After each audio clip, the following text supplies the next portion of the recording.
Kwa majina anaitwa mchungaji Thomas Rioba. Mimi ni mchungaji wa makanisa ya EAGT, lakini namshukuru Mungu kwamba kwa leo nimesimama kama mgeni rasmi kwa ajili ya uzinduzi au kwa ajili ya kufungua kongamano la Pasaka la CJMSF la mkoa wa Mara hapa katika kanisa la EAGT Tarime mjini. Napenda kumshukuru Mungu sana kwa ajili ya mwitikio mkubwa wa vijana wetu wa CJMSF ambao wametokea katika majimbo matano yaliyoko katika mkoa wa Mara, na namshukuru Mungu sana kwa ajili ya mwanzo mzuri, maana siku ya leo kwa takwimu ambayo tumeipokea ni kwamba tumepokea vijana ambao wamehudhuria kwenye kongamano, vijana zaidi ya 550. Kwa hiyo ni jambo la kumshukuru Mungu sana. Na nilikuwa napenda kutoa wito wangu pia kwa ajili ya vijana wetu ambao wamehudhuria kwenye kongamano hili la leo, kwamba naomba jiandae kupokea mafundisho mazuri ya baraka kama vile maandiko yalivyozungumza wakati nilipokuwa kwenye ufunguzi. Lakini pia napenda kutoa wito wangu katika jamii kwamba vijana ni wanafunzi ni wa baraka sana, si kwamba ni watoto, lakini wanapata mafundisho ambayo yanawaandaa kuwa wazuri hata katika taasisi ambazo wametoka, lakini pia hata katika jamii, hata katika nchi. Kwa hiyo ni vyema watumishi wa Mungu, wachungaji na jamii ambayo imezunguka watoto hawa ili kuwapa ushirikiano wa dhati watoto hawa.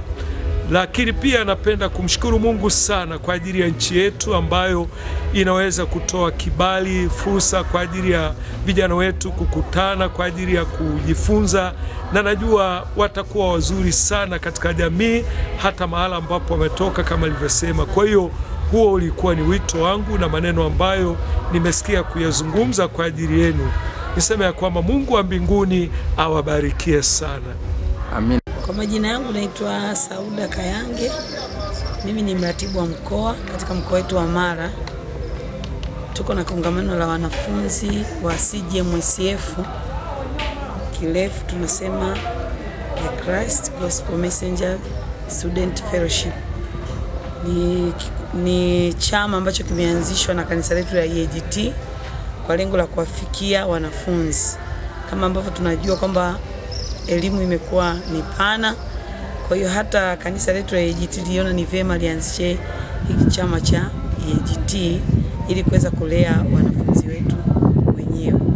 Kwa hiyo tumekuja kwenye kongamano la Pasaka, na kongamano hili lengo lake kubwa ni kwamba tuwalete wanafunzi pamoja kwa lengo la kuwafundisha na kuwasaidia, lakini pia kuwapa ushauri wa mambo mbalimbali, yakiwemo mambo ya kiroho lakini mambo ya kitaaluma. Kwa hiyo tuko hapa kwa ajili ya kuadhimisha kufufuka kwa Yesu, lakini lengo letu kubwa ni kuwaleta wanafunzi pamoja ili tuweze kuwafundisha na kuwatia moyo kwa mambo mbalimbali ambayo wanakutana nayo.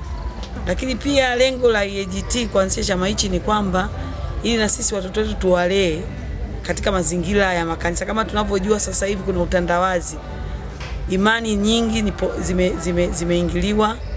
Kwa hiyo maoni ya watumishi wa Mungu waliona kwamba watoto wetu wanaweza kupotea kuingia kwenye imani tofauti tofauti. Unajua maimani yamekuwa mengi, watu wanakuwa wanaibuka na imani manabii wa uongo na imani nyingine. Kwa hiyo lengo la chama hiki ni kuwafundisha watoto imani yetu sahihi ambayo ni imani ya Kristo, ambayo pia inapatikana katika kanisa letu la EAGT.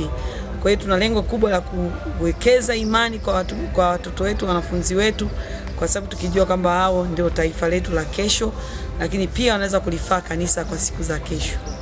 Nini matarajio yako kwenye kongamano hili la siku 3? Matarajio yangu kwenye kongamano la siku 3 ni kwamba tutabadilisha kwanza mtazamo wa wanafunzi kwa habari ya kusoma kwao, lakini pia kumtumikia Mungu. Wengi wanafikiri kwamba kwa mwanafunzi wakajizarau kwamba hawezi kufanya kitu chochote, hawezi kuwa na maono ya mbele, lakini kupitia kongamano hili tutawasaidia wanafunzi kujitambua, lakini pia kuweza kutimiza yale malengo yao ambao wamejiwekea katika maisha yao. Lakini pia zaidi ni kumjua sana Kristo na kuweza kuishi katika maisha matakatifu.